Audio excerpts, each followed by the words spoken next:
अस्मत्कुरुसमारम्भां यतिशेखरमध्यमां लक्ष्मीवल्लभपर्यन्तां वन्दे गुरुपरम्पराम् ஆழ்வார்கள் வாழி அருளிச் செயல் வாழி தாழ்வாதுமில் குறவர்தாம் வாழி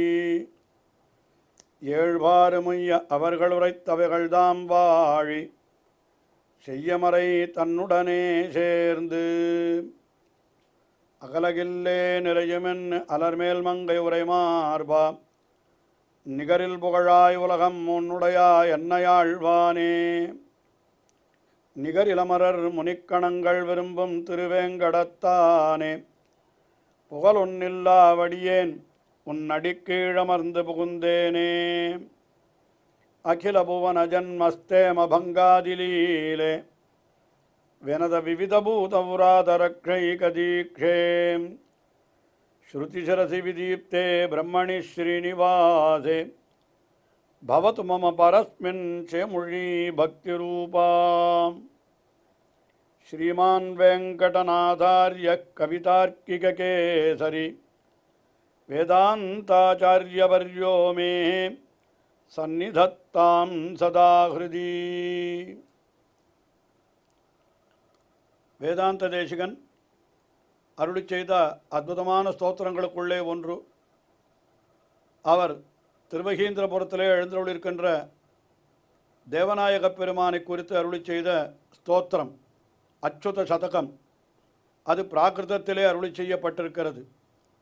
பிராகிருதம் என்கிறது சம்ஸ்கிருத பாஷையினுடைய ஒரு கொச்சை போலே, அதாவது சிதைவு போலே அமைந்திருக்கிறது. ஆயினாலே அது சம்ஸ்கிருதங்களாகவே நாம் மாற்றி அனுபவிக்கிறோம். இதில் கீழே இந்த அச்சுத சதகத்திலே 33 ஸ்லோகங்கள். அது எம்பெருமானுடைய பெருமைகளை எல்லாம் பலவாறு தெரிவித்தார் அந்த 33 ஸ்லோகங்களிலே. அடுத்தபடியாக இப்பொழுது 34வது ஸ்லோகம் தொடங்கி அந்த எம்பெருமானுடைய திருமேனி அழகை வர்ணிக்கிறார். ஏறக்குறைய இதே போலத்தான் அந்த திருவகீந்திரபுரத்து எம்பெருமானை குறித்து வேதாந்த தேசிகன் அருளி செய்த மற்றொரு ஸ்தோத்திரம். அது தேவநாயக பஞ்சாஷத் என்று பெயர் அதற்கு. அதில் 50 ஸ்லோகங்கள் அமைந்திருந்தன என்று பார்த்தோம். அதிலேயும் எம்பெருமானுடைய வடிவழகு வர்ணிக்கப்பட்டது. இந்த ஸ்லோத்திரத்திலேயும் எம்பெருமானுடைய வடிவழகு வர்ணிக்கப்படுகிறது.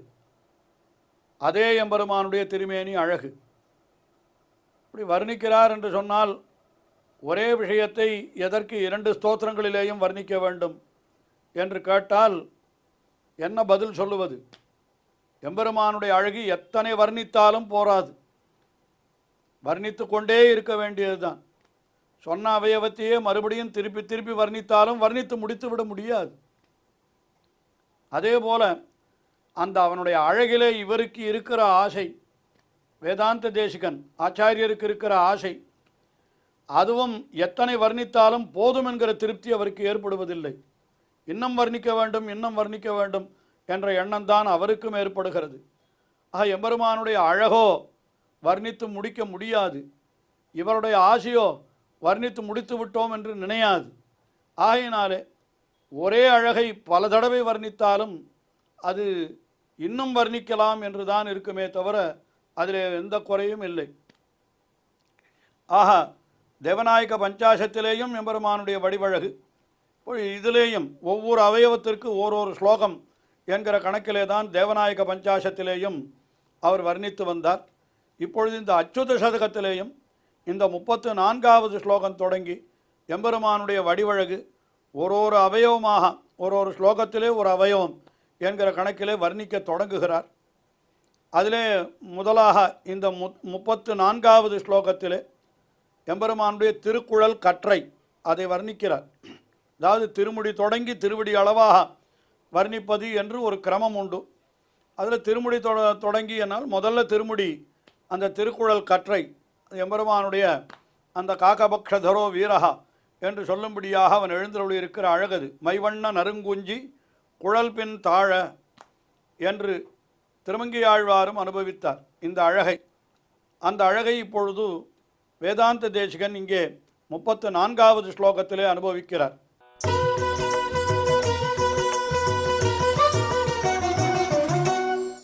முகச்சந்திர மௌளி தினகர மத்தியஸ்திதிஸ்தவ சிகுர பாராந்தகாரः அகடிதகடனாசக்திம் சத்யம் ஸ்தாபயதி தாசசத்ய சமக்ராம்.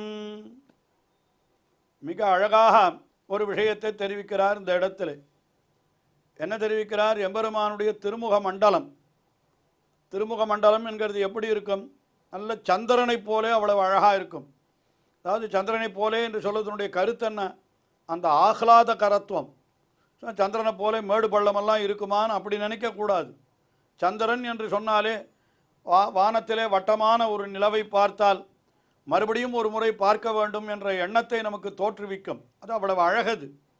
அதுபோல் எம்பெருமானுடைய திருமுக மண்டலம் அது எப்படி இருக்கும்? அடியவர்களுக்கு குளிர்ச்சியை விளைவிக்கும். இன்னும் ஒரு முறை பார்க்க வேண்டும் என்று தோற்றும் அந்த அழகு. அதனால் எம்பெருமானுடைய திருமுக மண்டலம் சந்திரமண்டலம் போலே இருக்கிறது. எம்பெருமானுடைய அந்த கிரீட்டம் இருக்கிறதே அது எப்படி இருக்கிறதுனா சூரியனை போலே இருக்கிறதுன்ற. ஏன்னா சூரியன் என்னால் அது நன்றாக பிரகாசிக்கக்கூடியது. எம்பெருமானுடைய கிரீட்டம் எப்படி இருக்கும் என்னால் கதிராயிரம் ரவி கலந்தரித்தாலொத்த நீண்முடியன் என்று பெரியாழ்வார் அருளி செய்தபடி 1000 சூரியர்கள் ஏக காலத்தில் பிரகாசித்தால் எப்படி இருக்குமோ அப்படி இருக்குமா எம்பெருமானுடைய கிரீட்டம் அது. இப்போ இதற்கு நடுவில், அதாவது அந்த திருமுக மண்டலத்திற்கும் கிரீட்டத்திற்கும் நடுவில் எம்பெருமானுடைய திருக்குழல் கற்றை, அந்த திருமுடி, அவனுடைய அந்த இது இருக்கிறது, மயிர்முடி, அது மத்தியஸ்திதி அது இருக்கிறது. இதை பார்க்கிற பொழுது எம்பெருமானுடைய அகடித கடனா சாமர்த்தியம் நன்றாக தெரிகிறதுன்ற. அகடித கடனா சாமர்த்தியம் என்னால் பொருந்தாதவற்றையும் பொருந்த விடுதல். அது எம்பெருமானுக்கு ஒரு சக்தி. அது அவனுக்கே உண்டான சக்தி. அது எதெல்லாம் நடக்காதுன்னு நாம் நினைக்கிறோமோ அதெல்லாம் அவன் செய்து காட்டுவான். கோவர்தன மலையை எடுத்து குடையாக பிடித்தான்னு சொன்னான். அவன் எப்படி சுவாமி மலையை எடுத்து குடையாக பிடிக்க முடியும் அப்படின்னு ஒருத்தர் கேட்கலாமோ இல்லையோ? அவனால் முடியும், அவ்வளவுதான். அகடித கடனா சக்தி அது என்று சொல்லலாம். அது இங்கே இது ஒரு அகடித கடனா சக்தின்னு சொல்கிறார். என்ன காரணம்?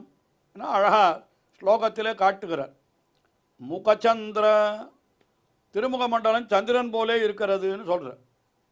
சரி, மௌளி தினகர, மௌளியினால் எம்பெருமானுடைய திருமுடி கிரீட்டம் அது எப்படி இருக்கிறதுன்னு கேட்டார். அது தினகர சூரியனை போலே இருக்கிறது. கிரீட்டம் சூரியனை போலே இருக்கிறது, முகன் சந்திரனை போலே இருக்கிறது. இவை இரண்டுக்கு நடுவிலே எம்பெருமானுடைய சிகுரபாராந்தகாரா மத்தியஸ்திதி தவ சிகுரபாரா. மத்தியஸ்திதி இரண்டுக்கு நடுவிலே இருக்கிறது. அவனுடைய அந்த சிகுர அலகபாரம், சிகுரபாரம் என்னால் என்ன? அந்த திருக்குழல் கற்றை, திருமுடி, அது மயிர் முடி அப்படி இருக்கிறது. அது எப்படி இருக்கிறது பார்க்கறதுக்கு அப்படின்னு கேட்டால் அந்தகாரா இருளை போலே இருக்கிறது. இருட்டு எப்படி இருக்குமோ, அதாவது எம்பெருமானுடைய திருக்குழல் கற்றை மிகவும் கரியதாக இருக்கிறது என்று சொல்வதற்காக இருட்டை போலே இருக்கிறதுன்னு சொல்கிறார். இருள் எப்படி இருக்குமோ அப்படி இருக்கிறதான். ஆழ்வார், நம்ம ஆழ்வார் திருவாய்மொழியிலே இந்த திருக்குழல் கற்றையை வர்ணிக்கிற பொழுது கொள்கின்ற கோளிருளை சுகிர்ந்துட்ட கொழுஞ்சுருளின் உள்கொண்ட நீல நன்னூல் தழைகொள் என்று அப்படி சொன்னார். கொள்கின்ற கோளிருள், பிரளயத்தில் வரக்கூடிய காலராத்திரின்னு சொல்லுவார். ராத்திரியே இருட்டு, ஆனால் பிரளய காலத்தில் ஏற்படுற இருட்டு இன்னும் கருப்பாக இருக்குமா. அப்படிப்பட்ட இருட்டை ஒரு பஞ்சாக கொள்ளுங்கள். அந்த பஞ்சினுடைய உள்ளிருந்து நூலை எடுக்கிற பொழுது வெளிப்புறத்தில் எடுத்தால் தொட்டு தொட்டு அது அழுக்காக இருக்கும். உள்கொண்ட நீல நன்னூல் தழை, உள்ளிருந்து அந்த நூலை எடுக்கிற பொழுது அது எவ்வளவு கருமையாக இருக்குமோ அவ்வளவு கருமை எம்பெருமானுடைய திருக்குழல் கற்றை என்று சொன்னார். ஆஹா, ஆழ்வாரும் கூட அந்த திருக்குழல் கற்றையை இருளிலிருந்து அப்படி காட்டினார். அப்படி அதனால் இங்கே வேதாந்த தேசிகன் என்ன காட்டுகிறார்? மத்தியஸ்திதி தவ சிகுர பாராந்தகாரா, இருட்டு நடுவில் இருக்கிறதுன்னு. இதுதான் அகடித கடனா சக்தி. என்ன அகடித கடனா சக்தி? முதல்ல யோஜனை பண்ணி பாருங்கள். முகச்சந்திர மௌளி தினகரன் என்று சொன்னால் என்ன அர்த்தம்? முகன் சந்திரனை போலே இது மௌளி திருக்குழல் கற்றை, அதாவது திருமுடி கிரீட்டம் சூரியனை போலே. ரெண்டும் ஏக காலத்தில் இருக்குமா? சூரியன் இருக்கிற இடத்துல சந்திரன் இருக்காது, சந்திரன் இருக்கிற காலத்தில் சூரியன் இருக்காது. ஆனால் ரெண்டும் சேர்ந்து இருக்கிறது. இது ஒரு அகடித கடனா சாமர்த்தியம். சூரியன் இருக்கிற இடத்துல இருட்டு இருக்குமா? ஆனால் கிரீட்டம் இருக்கிறது, கீழே அவனுடைய அந்த இருளை போல இருக்கக்கூடிய அந்த அலகபாரம், அந்த இது திருமுடி இருக்கிறது. அந்த சூரியனுக்கு கீழே இருட்டுன்னு சொன்னான், அது எப்படி முடியும்? அது முடியும், எம்பெருமானுக்கு முடியும். அது அகடித கடனா ஆசக்தி, பொருந்தாதவற்றை பொருந்த விடுதல், எது செயற்கரிய செய்தல், எது நாம் இருக்காதுன்னு சொல்கிறோமோ அதை அவன் செய்யக்கூடியவன். இப்படி அகடித கடனாசக்தியம் ஸ்தாபயதி தாசசத்திய சமக்ராம், முழுவதுமாக தாசசத்திய அடியவருக்கு மையனே, இப்படி உன்னுடைய அகடித கடனாசக்தியை இது ஸ்தாபிக்கிறது, இது சத்தியம், உண்மையை தவிர வேறில்லை என்று இந்த ஸ்லோகத்தில் மிக அழகாக சொன்னார். அதாவது குழல் கற்றை இருட்டாக இருக்கிறது, இருட்டு போல இருக்கிறது. கிரீட்டம் சூரியனை போல, திருமுக மண்டலம் சந்திரனை போல. இது மூன்றும் ஒரே சமயத்தில் ஒரு இடத்துல இருக்குமானா இருக்கவே இருக்காது. சூரியன் இருக்கிற இடத்துல சந்திரன் இருக்காது, சூரியன் இருக்கிற இடத்துல இருள் இருக்காது, இருள் இருக்கிற இடத்துல சூரியன் இருக்க மாட்டான் என்று இருக்கிறது. ஆனால் இதை எல்லாத்தையும் சேர்த்து வைத்திருக்கிறான் எம்பெருமான் என்று இதுதான் அழகாக தெரிவித்தார் இந்த ஸ்லோகத்திலே வேதாந்த தேசிகன். அதுக்கு அடுத்தபடியாக திருமுக மண்டலத்தை வர்ணிக்கிறார் அடுத்த 35வது ஸ்லோகத்தில். இந்த எம்பெருமானுடைய திருமுக மண்டலம் அது எப்படி இருக்கிறது என்னால்,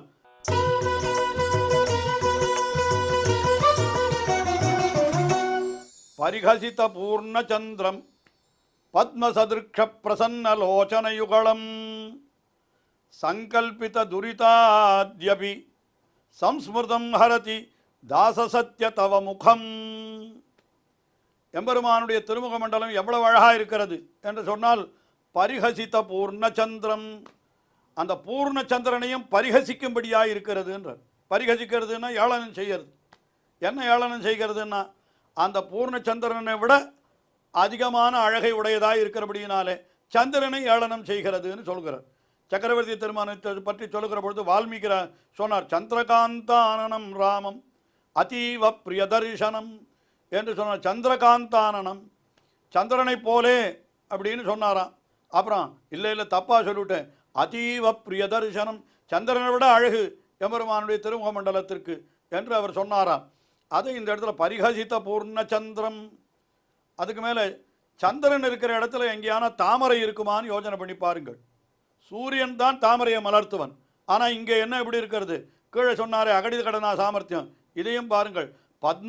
சதிருக்ஷ பிரசன்னலோச்சனயுகலம், தாமரை பூ போலே மிகவும் மலர்ந்திருக்கக்கூடிய திருக்கண்கள், 2 கண்கள்.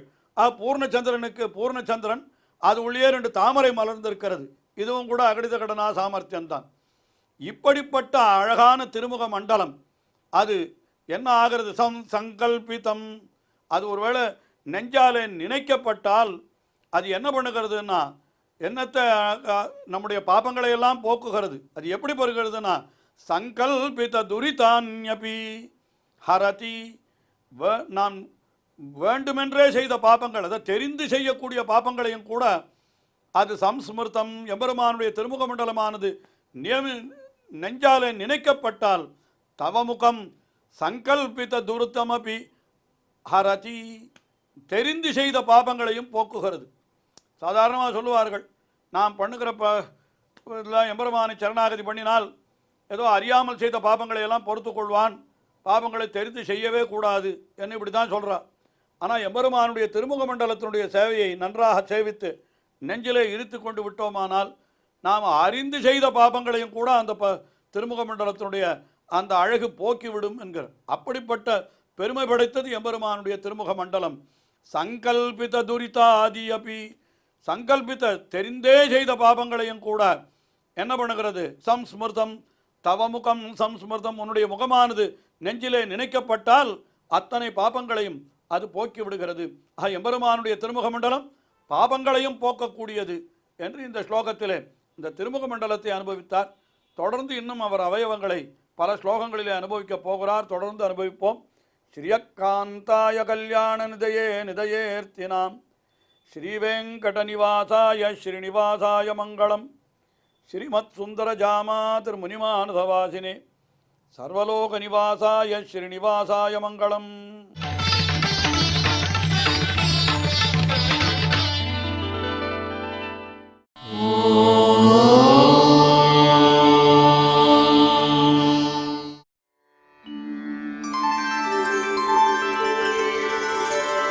विना वेङ्कटेशं ननाथो ननाथः सदा वेङ्कटेशं स्मरामि स्मरामि हरे वेङ्कटेश प्रसीद प्रसीद प्रियं वेङ्कटेश प्रयच्छ प्रयच्छ।